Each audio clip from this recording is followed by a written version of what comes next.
Hello and welcome to the next episode of EVM programming course. In this episode, we will talk about errors. So in case of EVM, the situation is really simple. As simple as it can get, actually. You have few opcodes that are ending the execution of smart contract normally and are not considered an error. And you have few others that are ending execution as an error. And that's it. The transaction is either reverted or ended successfully. However, there is way more to that in case of Solidity, and we will cover that in our Yul course. Because in case of Solidity, you have distinction for error that the user can throw, and you have distinction for panics that are irrecoverable.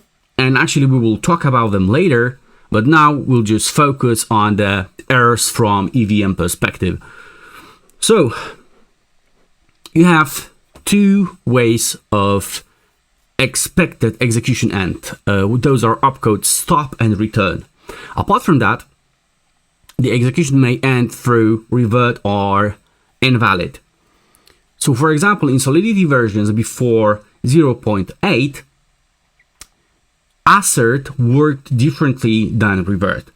So actually, it burned all the gas. However, in case of EVM, you had only revert opcode, which does not burn all the gas. So how did they do that? Before Solidity 0.8, assert actually used invalid opcode. So if the assertion failed, instead of revert, you had invalid. An invalid opcode, whenever EVM sees this opcode, it just burns all the gas and ends the execution with error immediately. This opcode, apart from being used in assert via Solidity, it's also used to split the code and metadata generated by Solidity opcode. So now let's go to EVM codes and see exactly those smart contract ending opcodes and what's the difference between them. Okay, and we have stop opcode. As you can see, it just holds execution. It does nothing, returns nothing, and it exits current context successfully. What is context? If you remember from our previous episode about calling smart contracts, whenever you are calling external contract, you are in this new contract context. So stop just returns from current call context and returns to the parent. The difference between stop and return is that return also is able to return some data. So whenever you, for example, want to return an event or a stream of data, a string, whatever it is, each time you're using return opcode with the offset and the size of memory pointer where your return data is. And now to revert opcode. Revert is really similar to return opcode. The only difference is that in case of return, it is treated as success, while in the case of revert, this is treated as error. And normally, of course, you also have offset and size, but it's used to tell you what kind of error it was. So if you, for example, throw just a string, revert will have offset and size of this string. So in case of Solidity, if you define an error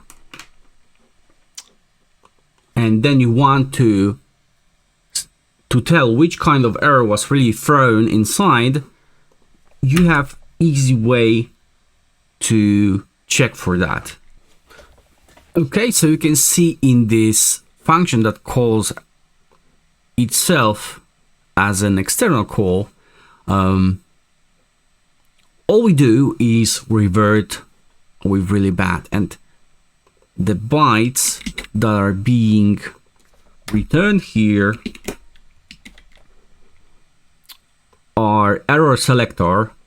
So error is actually very similar to function selector, that it takes first 4 bytes of catch-up of the function name and all of its parameters, just like the function selector is function name plus all the parameters.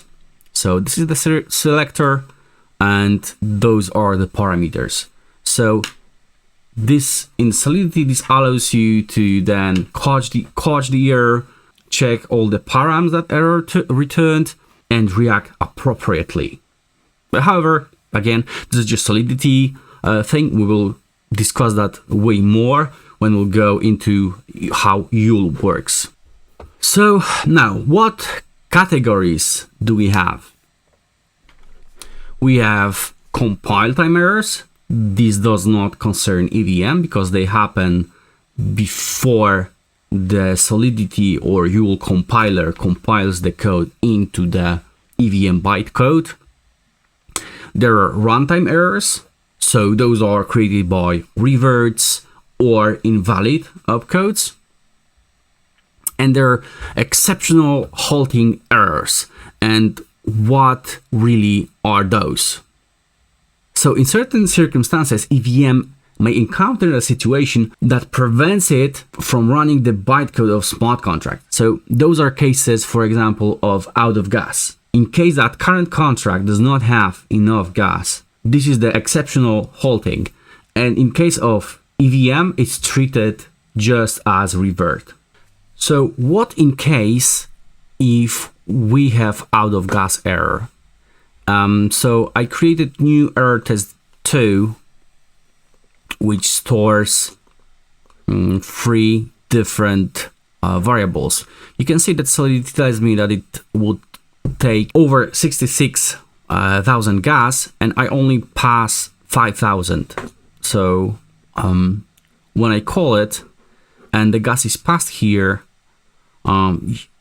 it will return with out of gas. Of course, it will fail, the result will be false, but you can see here that nothing is really returned. This is because this exceptional handling does not return you any return codes for the most part. Apart from out of gas, we may have stack underflow or stack overflow. Invalid jump destinations, which are already mentioned. If you try to jump to any opcode location that does not have jump dest, it will just revert with the same result for the user. And also bad instructions. For example, if you can see in EVM opcodes, we have different numbers, but for example, under opcode 20 is SHA-3, which is catch-up actually, but there is no 21 opcode. So if you try to pass it, EVM will revert in, of course, current contracts, because each kind of error returns in current call context. But you may now ask why this happens, because when I write contracts in Solidity and there is some kind of revert, it bubbles up. So it's not only reverted in current call context, but in the function that calls other contract that is failing, it fails there, it fails in my call, and whole execution is reverted. That's true, but that's just Solidity thing. The perfect example of that is this function. So because we used low-level call, the contract did not revert on us. We just have the result, which is false. That means that the execution of it failed. But if we quickly change that to use Solidity, it will revert on us for sure. Okay, check return error 2. Of course, it reverts on us. But again, this is just Solidity thing. Solidity checks for that and reverts in current context. And this is Solidity that bubbles up this error and makes whole execution revert. So if you want to prevent it, you can either, in Solidity, either use low-level call or use try catch. And then catch whatever error you want and do this accordingly. But the default behavior of Solidity is to revert current contracts. As a finishing topic here, I'm gonna mention that there is distinction, as with many languages, between error and panic. Here's interesting thing about assert. So if you assert false now with solidity 0.8, you can see that I received back this error, and this is strange because I already told you that it will burn all the gas and use invalid opcode. However, in 0.8 it was changed, so right now if you call assert, it will create a panic with the number. So panics actually are the same as errors. They use the same error selector I described before as errors, but instead of error they have panic and UN256. So this will be always ketchup of panic and UN256. But what if I change to solidity 0.7? Of course errors will not work, custom errors. It's not the solidity version. If we remove it, just wait for it to compile. Okay, of course this also won't work, but we don't care about that. We care about error test 3. And encode call will also not work. However, encode with selector worked. And you can see here that execution cost was 4,615 and we passed 5,000.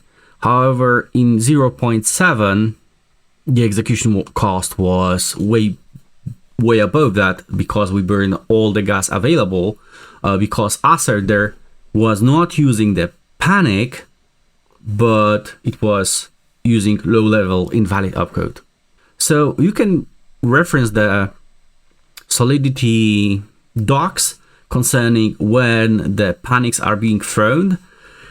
Actually, panics are really similar to errors in Solidity. So for example, if you have panics in normal languages, as for example runtime exceptions in Java, as panics in Python or panics in Golang, they will stop completely executing the code.